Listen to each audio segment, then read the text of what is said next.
नमस्कार दोस्तों, मेरा नाम है आशीष राठौर। शुरू करते हैं आज की वीडियो। आज बात करेंगे स्लीपर वंदे भारत ट्रेन के टेंडर के बिड के बारे में।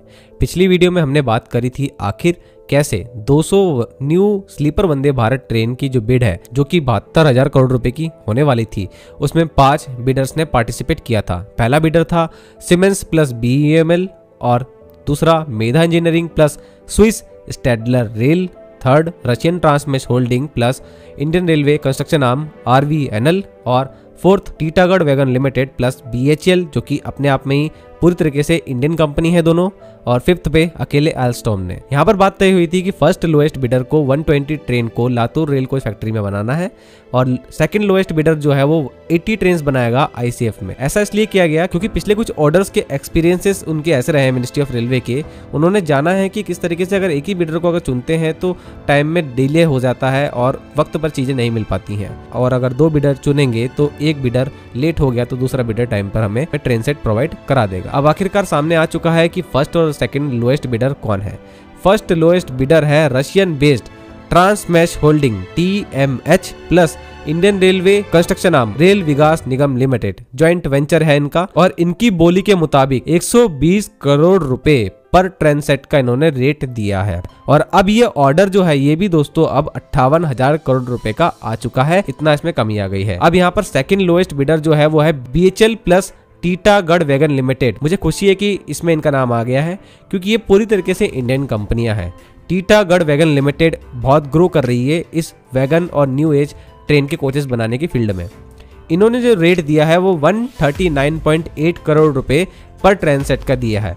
तो इस तरीके से 2 लोएस्ट बिडर हमारे सामने आ चुके हैं। अब मैं बताता हूं आपको आगे बात क्या होने वाली है। टेंडर के अंदर जो बात कही गई थी, 80 ट्रेन बनाएगा लोएस्ट बिडर जो सेकंड नंबर पे होगा, और 120 ट्रेन 120 ट्रेन बनाएगा फर्स्ट लोएस्ट बिडर। यहाँ पर 200 ट्रेनों के लिए बोली लगाई थी ट्रांसमेश होल्डिंग और RVNL ने, लेकिन BHEL और TWN ने लगाई थी सिर्फ 120 ट्रेन के लिए। अब यहाँ पर BHEL और TWL सेकंड लोएस्ट बिडर के तौर पर निकल के आए हैं, तो इन लोगों को अब इस टेंडर के अकॉर्डिंग 120 की जगह सिर्फ 80 ट्रेन ही बनानी होगी। अगर BHEL इस बात को मानता है तब तो इनको सेकंड लोएस्ट बिडर के तौर पर देखा जाएगा। बाकी अगर वो नहीं मानते हैं तो ऐसे में रशियन ट्रांसमेश होल्डिंग और RVNL को ही 200 ट्रेनें बनाने को दे दी जाएंगी। ऐसा इसलिए क्योंकि इन्होंने 200 ट्रेनों की बोली लगाई है। अब यहाँ पर आपको बताता हूँ किस तरीके से पेमेंट होने वाली है। 26,000 करोड़ रुपए ट्रेन सेट के लिए इनको दिए जाएंगे जब ट्रेन की फर्स्ट रेक की डिलीवरी होने लग जाएगी, और उसके बाद बचे हुए 35,000 करोड़ रुपए अगले 35 साल तक धीरे धीरे इनको पे किए जाएंगे। वो मेंटेनेंस का पैसा है, क्योंकि इस ऑर्डर में मैंने आपको पहले ही बता दिया है जो भी विनर होगा ऑर्डर का वो 35 साल तक मेंटेनेंस की फैसिलिटी प्रोवाइड करेगा, और इसके लिए उनको पेमेंट भी टाइम टू टाइम होती रहेगी। अब इसमें विनर को हक होगा खुद की न्यू डिजाइन को लेकर के आए इस ट्रेन के लिए, और या तो वो एग्जिस्टिंग वंदे भारत एक्सप्रेस जो की सीटिंग फैसिलिटी वाली है उसकी ही डिजाइन का यूज करे और एक स्लीपर वंदे भारत एक्सप्रेस सामने लेकर के आ जाए। अगले 2 से 5 सालों के अंदर ये ट्रेनें सामने आएंगी। इस तरीके से इस ऑर्डर में अभी सामने बात आई है। अब मैं आपको बताता हूँ सुधांशु मानी जी का क्या कहना है, जो कि फॉर्मर ICF हेड रहे हैं और पहली वंदे भारत एक्सप्रेस ट्रेन के जनक भी कहे जा सकते हैं। इस पर उन्होंने बात बोली है कि 120 करोड़ रुपए और 139 करोड़ रुपए जो ये लगभग रेट तय किए गए हैं, जो ये बोलियां आई हैं, ये बहुत ही ज्यादा अग्रेसिव बोली है, जिस वजह से जो बड़े प्लेयर हैं सीमेंस, एल्स्टॉम, स्टैडलर जैसे प्लेयर, उनके हाथ में निराशा लगी है। उनके मुताबिक ये कंपनीज ज्यादा सक्षम थी इस ऑर्डर के लिए। इस तरीके से उन्होंने इंटरव्यू दिया है कई मीडिया हाउसेस को। तो यहाँ पर अगर मैं अपनी राय दूं तो दोस्तों, जो अभी की वंदे भारत 2.0 है जो ICF में बन रही है, इसकी खुद की जो प्राइसिंग है वो 100 करोड़ रुपए से ऊपर है। अगर 120 करोड़ रुपए में नई वंदे भारत एक्सप्रेस जो कि स्लीपर फैसिलिटी वाली होगी, और अगर इसमें नया डिजाइन भी दे दिया जाए, मुश्किल है मानना कि इतना कम पैसे में ये ट्रेन बन जाएगी। हालांकि अगर बिडर्स ने बिड लगाई है तो कुछ सोच समझ के लगाई होगी। अगर सीमेंस, एल्स्टॉम और स्टैडलर जैसी कंपनियां नहीं आ पाई हैं इसके अंदर, हालांकि इसमें इंडियन कंपनी को प्रोत्साहन मिल रहा है। अगर BHEL और TWL 80 ट्रेन के लिए मान जाते हैं, ये बड़ी खुशी की बात होगी। Purely make in India train कहलाएगी फिर तो ये।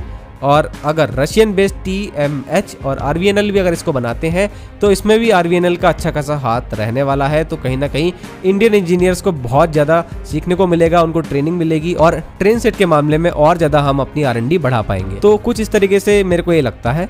बाकी देखते हैं कि आगे क्या होने जा रहा है, लेकिन ये बात तय है कि ये 2 लोएस्ट बिडर में से कोई एक या दोनों मिल करके इस ट्रेन सेट को बनाने जा रहे हैं भविष्य में। आपके दिमाग में ये भी आ रहा होगा कि इस ट्रेन को स्टील से बनाएंगे कि एल्यूमिनियम से। देखिए, अभी तक जो हमारे कन्वेंशनल कोचेस बनते आए हैं और वंदे भारत के कोचेस जो स्टील के बनते आए हैं, इसमें भी स्टील का ही यूज होने जा रहा है, जहां तक मुझे इस ऑर्डर की जानकारी अभी तक मिल पाई है। जी हाँ दोस्तों, एल्यूमिनियम के लिए सरकार ने एक अलग से टेंडर निकालने की जो कोशिश करी है उसके बारे में अगली वीडियो में बात करेंगे और डीपली बात करेंगे कि किस तरीके से एल्यूमिनियम से वंदे भारत ट्रेन का एक नया ही वर्जन डिजाइन करने की इंडियन रेलवे सोच रहा है। तो आज के लिए दोस्तों इतना ही। इस बिड के बारे में आगे और भी ज्यादा जानकारी आने जा रही है, वो आपको इस चैनल पर मिल जाएगी। वंदे मातरम, भारत माता की जय।